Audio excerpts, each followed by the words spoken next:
아마 우리 모든 성도들도 어제 신문지상 혹은 방송을 통해서 희망의 메시지를 전달받게 되었을 것입니다.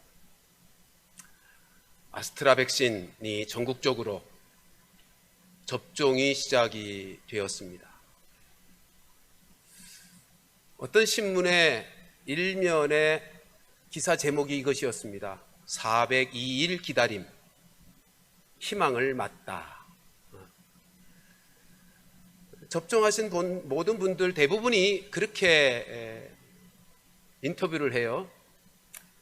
코로나 사태로 인해서 감염이 될까봐 늘 불안했는데 맞고 나니 안심이 됩니다. 여러분들에도 기회가 주어지면 각각의 사람마다 일정이 달라지겠지만 미루지 마시고 다 맞으십시오. 그래야 우리가 속히 이 사태에서 벗어날 수 있습니다. 얼마나 큰 희망의 소식입니까? 근데 사실 오늘 함께 살펴볼 말씀은 더 크고 귀한 희망의 메시지가 아닐 수가 없습니다. 그것은 예수님께서 우리에게 열매 맺는 인생, 그것도 100배의 열매를 맺을 수 있는 인생에 대한 메시지를, 희망의 메시지를 주고 계시기 때문입니다. 사실 우리 성도 된 우리 모두들 열매 맺는 복된 삶을 살고 싶지만 그렇게 살지 못한 안타까움들이 다 있지 않습니까? 근데 오늘 말씀은 우리로 100배의 결실을 맺을 수 있는 그 말씀, 그 비결의 말씀을 주고 계시는 거죠. 따라서 오늘 말씀을 통해서 아직까지 육체의 코로나 사태 백신 접종은 못했지만 이 말씀의 백신을 통해서 우리의 남은 인생 속에 늘 열매가 풍성하게 맺혀지는 축복의 인생이 되기를 주님의 이름으로 축원합니다. 우리는 지난 3주 동안 예수님께서 3가지 밭에 대하여, 열매 맺지 못하는 3가지 밭, 길가밭, 돌짝밭, 가시떨기 밭에 대하여 말씀을 해오셨음을 살폈습니다. 그리고 나서 열매 맺지 못하는 밭을 먼저 하시고 나서 오늘 드디어 좋은 밭, 열매를 맺는 밭에 대하여 말씀하는데 그 이유가 뭘까요? 아니 그냥 좋은 밭, 열매 맺는 밭에 대해서만 말씀하셔도 되잖아요. 근데 왜 처음부터 그렇게 말씀하시지 않고 열매 맺지 못하는 3가지 밭을 말씀하신 다음에 좋은 밭을 비로소 말씀하시는가 하는 것입니다. 여러분, 오늘 본문의 좋은 밭은 누구는 특별해서 태어날 때부터 가지고 나오는 밭이 아니라는 것입니다. 여러분, 우리 인생들은 다 타락하여 본성이 부패했습니다. 그러니까 마음밭 자체가 열매를 맺을 수 없는 밭이라는 것입니다. 그러니까 아예 처음서부터 열매를 맺을 수 있는 밭이 아니라는 거예요. 자, 질문부터 하나 해보십시다. 우리의 마음밭이 예수 믿기 전에는 마음의 주인이 누구였을까요? 사탄 마귀요. 왜요?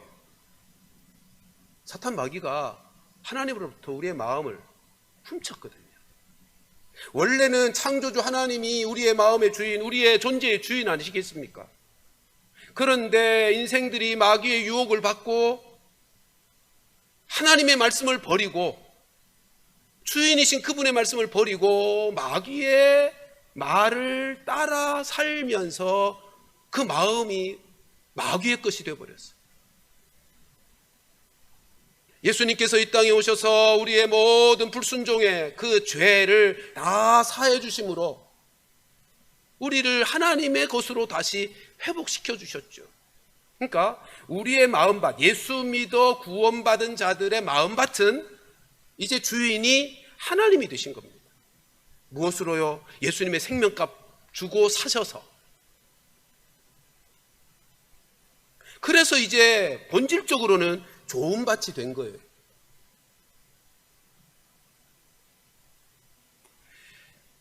여러분, 예수님께서 지금 세 가지 나쁜, 열매 맺지 못하는 잘못된 밭을 말씀하시고 마지막 좋은 밭을 말씀하시는 이유는 우리 모두가 원래 열매 맺지 못하는 밭이었는데 이제는 예수 안에서 좋은 밭이 되었기 때문에 좋은 밭에 풍성한 열매를 맺을 수 있다는 것을 말씀하기 위해서랍니다. 여러분, 이제 우리 모두가 예수를 믿어서 마음밭이 주인이 바뀌었어요. 자, 그런데 이제 문제는 그동안 주인 행세하던 사탄 마귀가 우리의 마음속에 장난질 해놓은 것들이 있잖아요. 우리의 마음의 주인이 되어 자기 놀이터인 줄 알고 마음껏 우리의 마음을 헤집어 놓았거든요. 그 상태가 뭐예요? 길가. 말씀을 받을 수 없는 마음이 딱딱하게 굳어버린 길가와 같은 마음이 되어버렸고, 돌짝밭처럼 하나님의 말씀이 왔지만 뿌리를 내릴 수 없는 마음밭이 되어버리게 만들고, 가시떨기, 잡초들로 인하여 영적인 생명의 기운을 빼앗아가게 하는 그런 마음이 되어버리게 해버렸어요. 그러니까 이제는 우리의 마음 상태, 좋은 마음, 착한 마음, 좋은 밭이 되어졌지만 우리가 이 사탄이 그동안 저질러 놓은 장난질하며 말씀의 열매를 맺지 못하게 만들어 놓은 밭의 상태를 우리가 해결하기를 시작해야 되는 것입니다. 여러분, 우리가 열매 맺는 마음밭이 되려면 꼭 두 가지를 기억해야 돼요. 첫째, 기억할 뿐만 아니라 그렇게 되어야 되는데, 첫째는 주인이 바뀌어야 돼요. 그렇죠? 주인이 여전히 사탄 마귀가 되어서는 영적인 열매를 맺을 수가 없죠. 이 자리에 계신 분 중에 혹시 내 인생에, 내 마음에 주인이 누구인가 질문할 때 잘 모르겠는데요 라고 하시는 분이 계시면 오늘 이 시간에라도 내 마음의 주인을 바꾸셔야 합니다. 그럼 내 마음의 주인, 하나님이 되셔야 되는데, 하나님이 내 마음의 주인이 되는 방법이 뭐죠?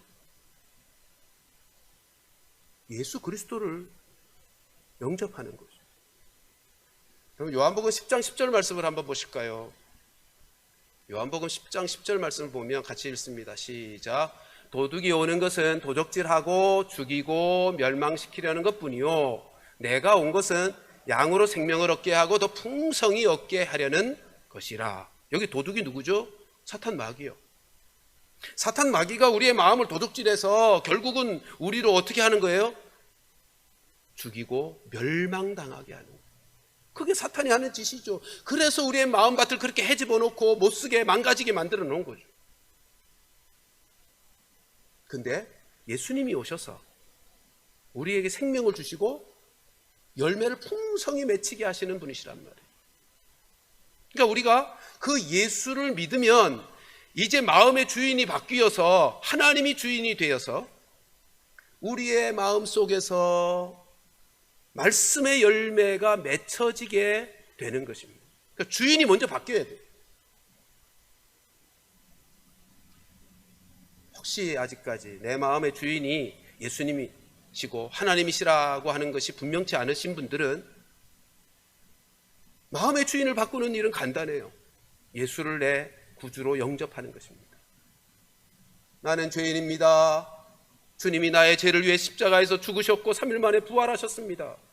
내가 예수님을 믿음으로 내 안에 영원한 생명을 얻게 된 그 진리를 내가 믿겠습니다라고 고백만 하면 순간 내 마음의 주인이 사탄에게서부터 하나님에게로 바뀌어지는 거죠. 첫 번째는 주인이 바뀌어져야 합니다. 열매 맺는 인생이 되려면. 두 번째로는 주인이 원하는 대로 농사를 지어야죠. 그렇죠? 주인이 원하는 대로가 아니고 내가 하고 싶은 대로 하면 그건 열매가 안 됩니다. 마태복음 7장 22절 23절 말씀을 보실까요? 산상수훈에서 예수님이 이렇게 말씀하지 않습니까? 같이 읽습니다. 시작.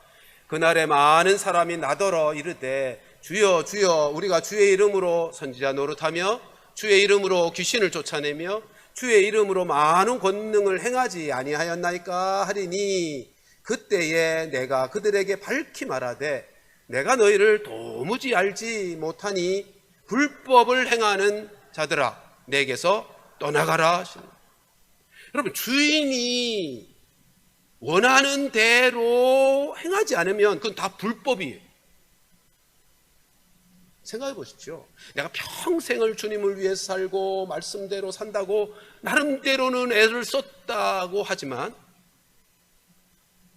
마지막 때 주인이 인정을 안 해준다면, 너 불법을 행한 거야 라고 한다면 그거 얼마나 억울하고 허망해요. 근데 본문이 분명히 그렇게 말씀하시잖아요. 내가 주의 이름으로 이것도 하고 저것도 하고 많이 했어요. 근데 불법이에요.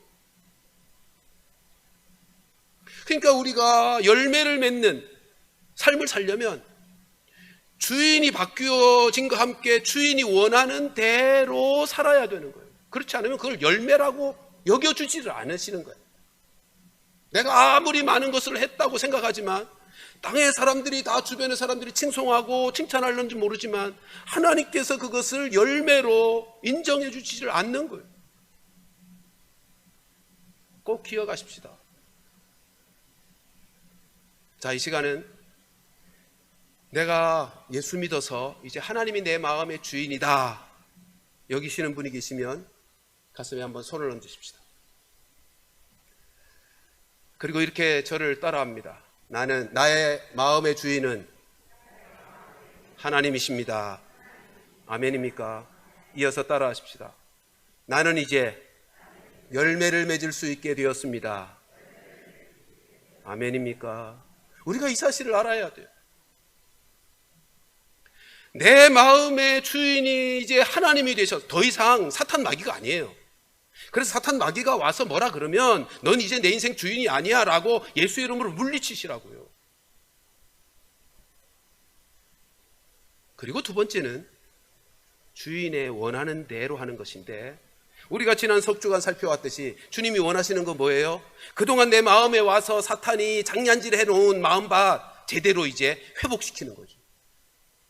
세 가지였죠. 하나씩 간단히 또 정리해 보겠습니다.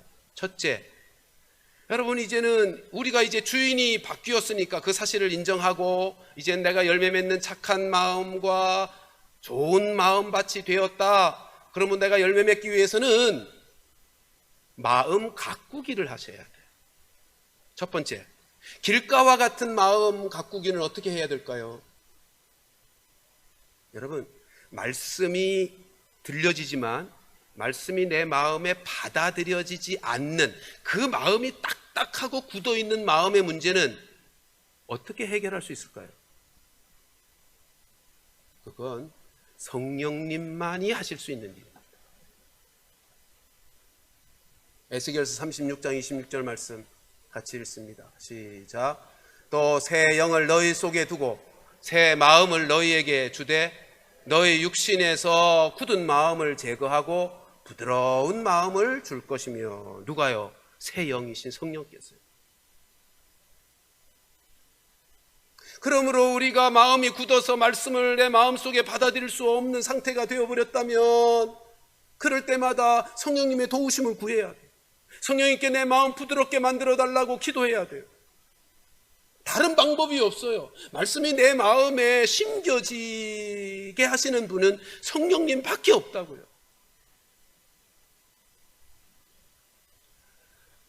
이제 말씀이 내 마음에 심겨졌는가, 지난 몇 주간 동안 내 마음에 심겨졌는가 한번 좀 확인하고 싶습니다. 구정 연휴 기간에 제가 우리 모든 성도들에게 올 한 해 이 말씀 붙들고 매일매일 축복하며 하나님의 축복을 좀 경험하며 살자는 주어진 말씀이 있죠. 민수기 6장 24절로 26절 말씀. 지난번에 함께 읽었지만 오늘도 함께 이 말씀 마음에 담으면서 자기 이름을 넣어서 같이 한번 다시 읽어보십시다. 시작. 여호와는 박병선을 복을 주시고 박병선을 지키시기를 원하며 여호와는 그의 얼굴을 박병선에게 비추사 은혜 베푸시기를 원하며 여호와는 그 얼굴을 박병선에게로 향하여 드사 평강 주시기를 원하노라. 아멘. 여러분, 이 말씀이 여러분들의 마음에 심겨져서 매일 실천하고 계시는지요?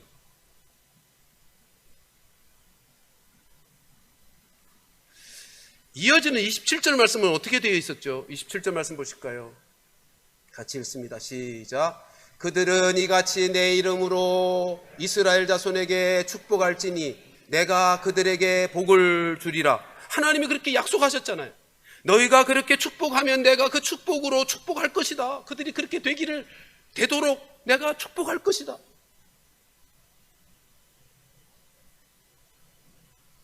어떻습니까? 지난 2주간 흘러오면서 이 약속의 말씀을 마음에 심어놓고 만일 심어놓지 못해서 암기가 안 되고 기억이 안 됐다면 눈에 잘 띄는 곳에라도 말씀을 붙여놓고 매일매일 할 수 있지 않겠습니까? 우리 남자분들이라면 수첩 첫 장에다가 성경구절 하나 좀 써 인쇄해서 붙여놓고, 저희 집사람은 싱크대 위에 이 성경구절을 딱 써 붙여놓았더라고요. 매일매일 하나님이 약속하시는데 너희가 축복하면 하나님이 내가 그렇게 축복할 것이라고 약속하셨는데, 여러분, 말씀이 임했을 때 말씀을 마음속에 심어놓고 말씀을 실행해야 그 말씀의 열매가 맺잖아요. 코로나로 어려운 이 시대에 사랑하는 성도들이여, 올해 꼭 이 말씀으로 매일매일 실행해 보면서 올해는 하나님이 어떻게 얼마나 우리를 축복하시는지 한번 기대해 보지 않겠습니까? 자, 아무튼 첫 번째 길가와 같은 마음밭의 마음 가꾸기는 어떻게 하는 거다? 성령님의 도우심을 구하는 거다. 성령님께 하나님 이 말씀을 내 마음에 심어지게 은혜를 베풀어 달라고, 내 마음이 부드럽게 되어서 마음밭에 하나님의 말씀이 심겨질 수 있게 해달라고 하나님의 성령의 도우심을 구하는 거예요. 두 번째, 돌짝밭, 바위, 밭의 마음 가꾸기는 어떻게 해야 될까요? 두 번째 바위, 이 밭은 그렇게 표현했죠. 얕은 신앙이요, 감정상으로만 말씀을 받는 신앙이요. 여러분, 우리가 하나님 말씀 받을 때 전인격으로 받아야 돼요. 감정상으로만이 아니라 말씀을 받을 때 그 말씀이 그러한가 살피고 묵상하고, 그래서 깨달음이 있어야 되죠. 뿐만 아니라 의지를 가지고 그 말씀을 실천해야죠. 그게 전인적으로 말씀을 받는 것이잖아요. 따라서 우리는 매일매일 말씀을 읽고 묵상하는 일을 습관화해야 할 것이고요. 그리고 그 말씀이 온전하게 깨달아질 수 있도록 돕는 경건서적도 자주자주 읽어야 할 것이고요. 그 말씀을 내 삶 속에서 실천하기 위해서 신앙 좋은 분들, 말씀을 실천하며 살아가는 신앙 좋은 분들과 교제를 나누면서 깨달음을 얻어야 되는 거예요. 노하우를, 영적인 신앙의 삶의 노하우를 배우게 되는 거예요. 여러분, 그렇게 해서 말씀을 내 삶 속에서 경험하여 일반적인 삶 속에서의 간증이 많은 사람은요, 애지간한 어려움이 와도 흔들리지 않아요. 왜요? 말씀에 뿌리가 내려져 있으니까. 두 번째 돌짝밭의 문제가 그거였잖아요. 얕은 흙 때문에 뿌리가 안 내려져서 조금만 시험이 와도 시련이 와도 그냥 말라 버리는 거예요. 말씀이 사라지는 거예요. 그리고 바위덩어리가 무엇일까를 함께 살피면서 바위덩어리는 지난날의 삶의 상처로 만들어진 것일 수 있다. 그 다음에 부정적인 경험으로 만들어진 것일 수 있다. 그리고 시대의 정신으로 만들어졌을 수 있다. 혹은 제일 중요한 건 깨어지지 않은 자아예요. 우리가 타락한 본성을 가지고 있는 자아잖아요. 이 깨어지지 않은 자아가 바위덩어리가 되어 있다고요. 이거 어떻게 해야 돼요? 예레미야 23장 29절은 이렇게 말씀합니다. 같이 읽습니다. 시작. 여호와의 말씀이니라. 내 말이 불같지 아니하냐? 바위를 쳐서 부스러뜨리는 방망이 같지 아니하냐? 여러분, 이 두 번째 얕은 신앙의, 뿌리를 내리지 못한 얕은 신앙의 바위덩어리 문제는 무엇으로요? 말씀의 방망이로. 그 바위덩어리가 사탄이 가져다 준 그 무엇으로 말미암은 바위덩어리인지에 따라서 하나님이 주신 말씀의 방망이가 있어요. 그거 깨닫게 해달라고. 그 방망이가 내 마음의 바위덩어리를 깨트려 달라고 기도해야 되는 거죠. 여러분, 말씀이 역사할 때는 언제나 진리의 영이신 성령께서 함께 역사하는 거거든요. 그래서 에스겔서 11장 19절에서도 이렇게 말씀은 이어지는 것입니다. 같이 읽습니다. 시작. 내가 그들에게 한 마음을 주고 그 속에 새 영을 주며 그 몸에서 돌 같은 마음을 제거하고 살처럼 부드러운 마음을 주어.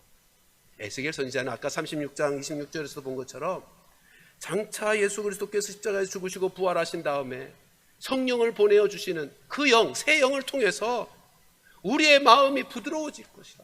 딱딱한 길가와 같은 마음도 뒤집어 기경시켜 부드러운 마음이 될 뿐만 아니라 돌짝밭도 다 제거하여 살처럼 부드러운 마음을 만들어 주신다는 거예요. 무엇으로요? 말씀을 통해서. 그러므로 사랑하는 성도들이여, 두 번째 마음밭, 바위 마음밭은 말씀과 성령으로 가꾸기를 해야 하는 것입니다. 세 번째 마음밭, 가시떨기 마음밭은 뭐죠? 어떻게 마음을 가꾸기 해야 한다고요? 영적 김매기 하자 그랬죠. 우리의 영적 에너지를 뽑아가는, 뺏어가는 잡초들이, 영적 잡초들이 끊임없이 자라요. 왜요? 우리의 마음이 부패해 있으니까. 타락한 본성의 마음이 부패해 있어서 자라지 말라, 자라지 말라. 그래도 자라.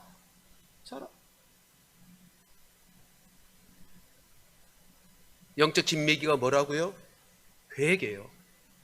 잡초를 발견할 때마다 뒤돌아서면 또 자라 있고 뒤돌아서면 또 자라 있는 그 잡초, 영적 잡초를 깨달아 발견할 때마다 회개하는 거죠.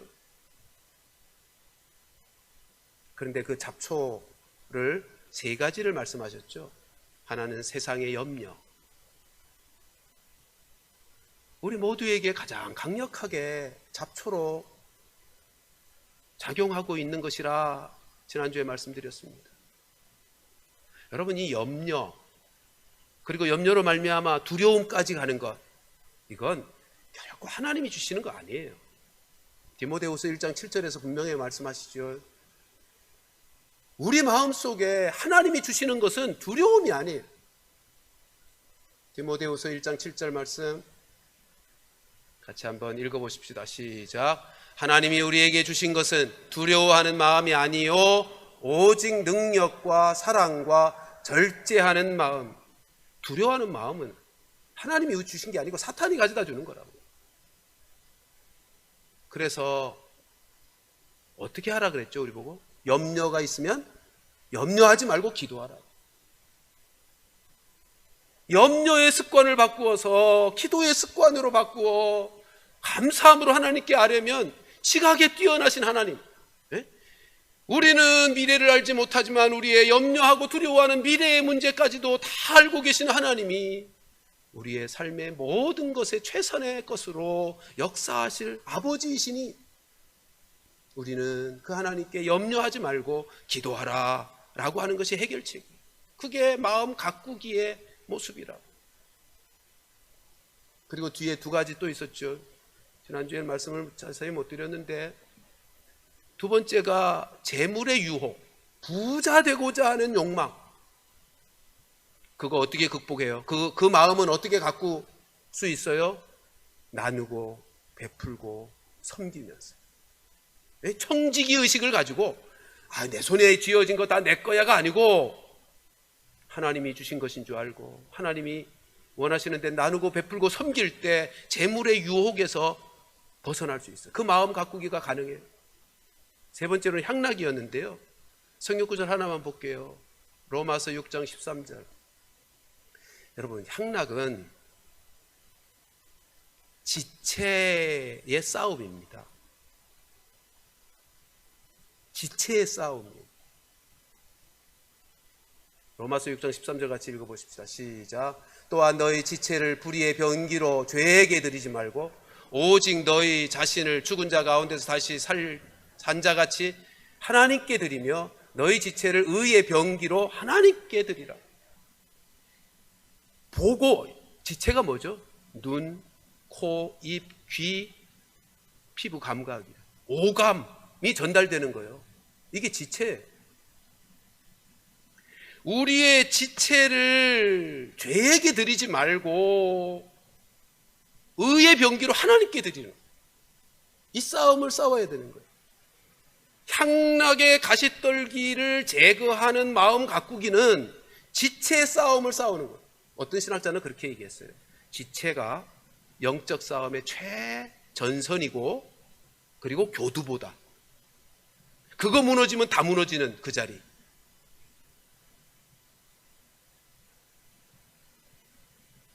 무엇을 보느냐가 그 사람의 인생을 결정하는 거예요. 무엇을 듣느냐가 그 사람의 심령 상태에 엄청난 영향을 끼치는 거예요. 요즘 아이들이 컴퓨터로 이상한 것들 많이 하잖아요. 그 정신세계가 어떻겠어요? 의학자들은 최근에 10년 이내로 가장 발전한 과학계가 뇌과학이에요. 뇌과학의 전문가들이 그런 얘기를 해요. 우리의 눈으로 보는 그것이 뇌로 전달이 되면 그것에 자극받은 신경만 계속 자란다는 거예요. 그 신경이 자란다는 것은 무의식 속에 그 활동이 나타날 수 있다는 뜻이에요. 제가 우리 순장들과의 모임에서는 나눴습니다만, 살인 병기들 전문가 만들 때 사람을 그냥 나타나면, 적을 죽일 사람이 나타나면 죽이는 게임을요, 시뮬레이션을 2만 번만 하면 전문가가 된대요. 그러니까 자동으로 움직여지는 거예요, 죽이는 게. 아니, 적끼리 전쟁한다고 만났을 때 우물쭈물하면 내가 죽는 거잖아요.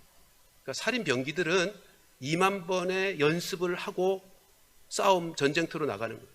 근데 우리 자녀들 보세요. 컴퓨터로 2만 번만 합니까? 그럼 그쪽으로 그냥 무의식으로 움직여지는 거예요. 그쪽으로. 그러니까 마음 가꾸기를 하셔야 돼요. 우리 모두도 마찬가지. 무엇을 듣고 무엇을 보고 무엇으로 내가 살아가고 있는가? 사랑하는 성도들이여, 예수 안에서 우리의 마음의 주인이 바뀌고 우리의 마음은 원칙적으로 좋은 밭이 되었어요. 근데 그동안 마귀가 뒤집어 놓고 장난질 해놓아 망가진 우리의 마음밭을 가꾸기를 하셔야 됩니다. 성령과 말씀에 의해서 마음 가꾸기에 성공하시는 성도들 되시기를 주님의 이름으로 축원합니다. 이제 열매 맺기를 위한 준비 작업이 이거예요. 이제 오늘 본문 보십시다. 좋은 밭은 도대체 어떤 밭인가? 본문 15절 말씀 같이 읽습니다. 시작. 좋은 땅에 있다는 것은 착하고 좋은 마음으로 말씀을 듣고 지키어 인내로 결실하는 자니라. 여기서 착하고 좋은 마음, 이게 어떤 마음일까요? 이건 타락하기 전 하나님이 창조하셨을 때의 그 마음을 말하는 겁니다.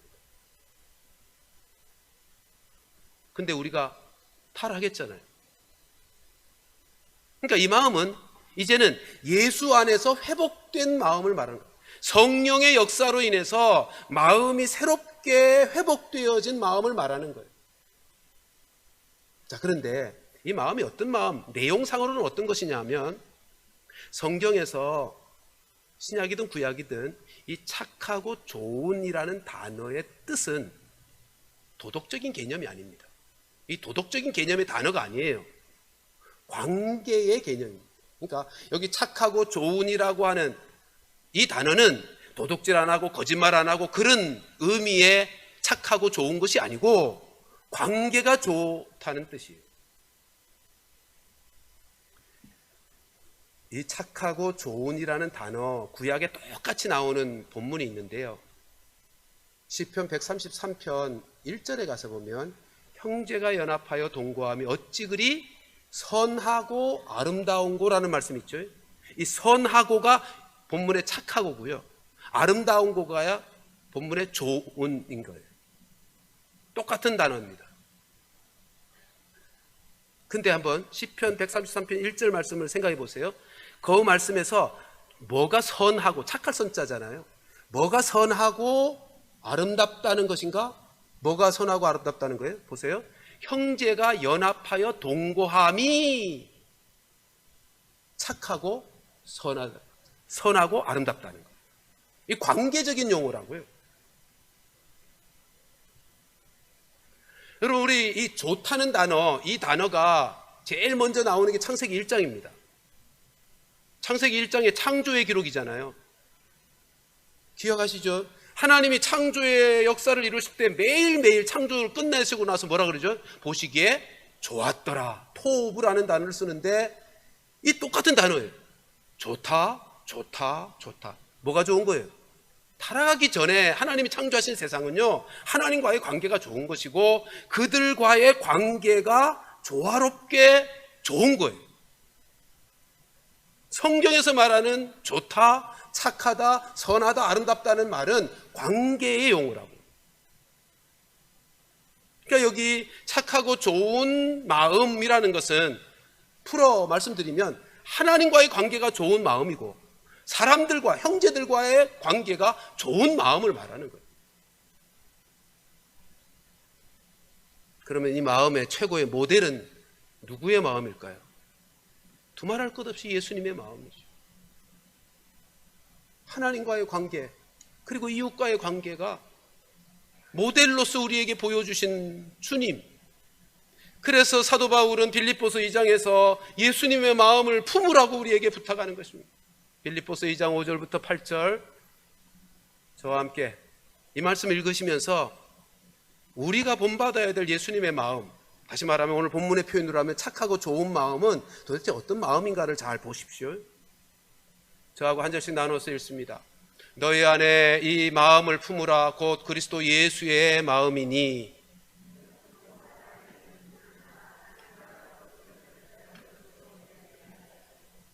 오히려 자기를 비워 종의 형체를 가지사 사람들과 같이 되셨고.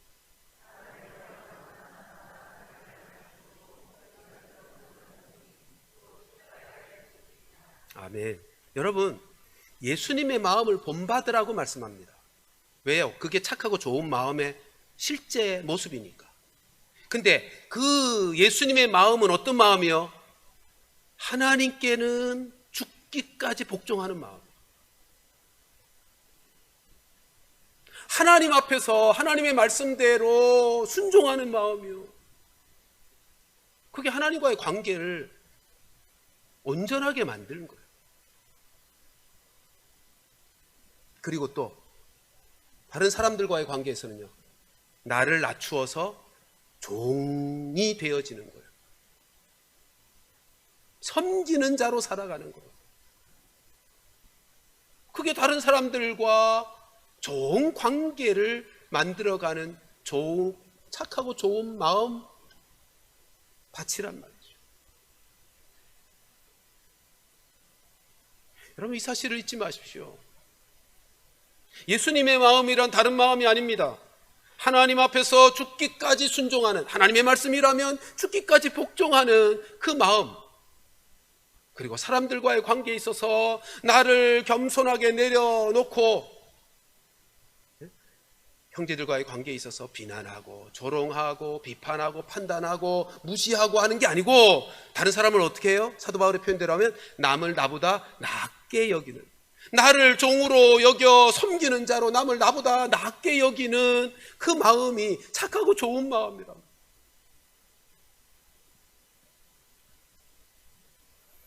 우리가 신앙생활하면서 열매 맺지 못하는 이유는 간단해요. 예수님의 마음을 품지 않아서 그래요. 근데 이 예수님의 마음을 우리가 몇 차례 사용해왔던 익숙한 표현, 다른 표현으로 바꾸면 자기 부인의 마음 아닙니까? 하나님 앞에서도 나를 부인하고 사람들 앞에서도 나를 부인하고, 빌립보서 2장에서 뭐라 그래요? 자기를 비워. 예수님의 마음이 그 마음이에요. 자기를 비우는, 자기를 부인하는, 하나님 앞에서 나의 마음, 나의 생각, 나의 느낌을, 자아를 부인하기 때문에 하나님의 말씀대로 사는 거죠. 순종할 수 있는 거죠. 나를 부인하지 못하니까 하나님의 말씀에 순종이 안 되는 거잖아요. 자아를 부인하지 못하니까 형제 앞에서 형제를 사랑하고 용납할 수가 없는 거예요.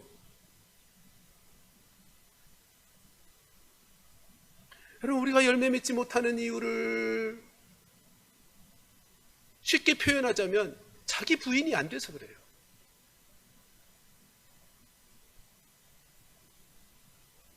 하나님 앞에서도 내가 부인이 안 되니까 내 생각 내려놓고, 내 감정 내려놓고, 내 생각, 내 계획을 내려놓고 하나님의 말씀과 하나님의 인도를 따라 살아가야, 그래야 말씀으로 말미암는 열매를 맺게 될 텐데, 자기 부인이 안 돼서, 그게 안 돼서 열매가 없는 거. 다른 사람들과의 관계에 있어서도 나를 좀 내려놓고 겸비하게 종처럼 섬기는 자세로 그렇게 형제를 관계하면 좋겠는데, 그러니까 예수님이 누구든지 나를 따라오려거든 자기를 부인하고를 첫 번째 전제 조건으로 세운 거예요. 사도 바울은 그것을 십자가에 못 박는 것으로, 자아를 죽이는 것으로 그렇게 표현하고 있는 거예요. 근데 우리의 모습을 보면 죽은 것 같다가 또 다시 살아나. 네? 죽은 것 같은데 또 조금만 있으면, 조금만 건드려 놓으면 또 다시 살아나.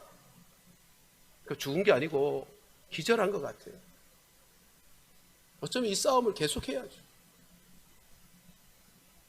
그러니까 우리가 열매 맺는 인생이 되려면 자기를 부인하는 훈련이 되어야 돼요. 여러분, 이건 훈련으로 이루어져야 될 영역입니다.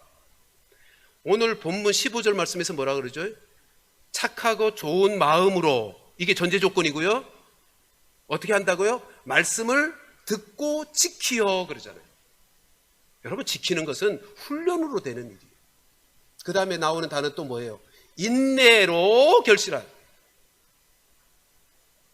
훈련을 해야 돼요. 훈련에 인내가 필요하다고요. 열매 맺는 게 그냥 저절로 되는 게 아니고, 가나안 정복도 그랬잖아요.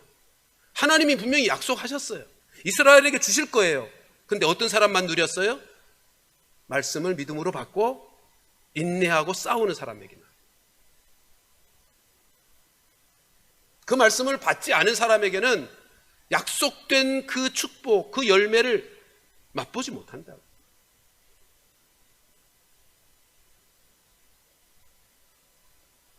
이게 훈련을 안 하니까, 훈련이 안 돼 있으니까 우리의 신앙생활이라는 것이 늘 다람쥐 쳇바퀴 돌듯 그 자리에 있는 거예요. 그 자리에 있는 거예요. 사랑하는 성도들이여, 기억하십시다. 우리가 열매 맺는 인생이 되려면 하나님께서 우리로 좋은 밭이 되도록 사탄에게 빼앗긴 마음밭을 빼서 하나님의 것으로 만들어 주셨어요. 좋은 밭이 이미 됐어요.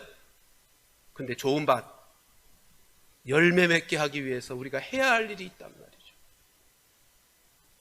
말이 좀 어색하지만 좋은 밭이 되었어요. 좋은 밭 만들어야 돼요. 이 말은 우리가 구원 받았어요. 근데 구원을 이루어 가야 돼요 라는 말하고 똑같은 개념이에요. 하나님께서 우리의 마음을 사탄에게서 뺏어서 하나님 것으로 만들어 주셨어요. 하나님이 우리의 마음의 주인이 되었을 뿐만 아니라 우리의 마음에서 열매 맺도록 하시기 위해서 성령까지 보내주셨잖아요. 돕게 하기 위해서 보혜사로 성령까지 보내주셨잖아요. 그리고는 싸워야 될 싸움은 내가 싸워야 되는 거예요. 순종으로 인내하면서 이 훈련을 해야 되는 거예요. 근데 이 훈련을 안 하니까 열매를 맺지 못하는 삶이 쳇바퀴 돌듯 그 자리에 계속 머무는 거죠.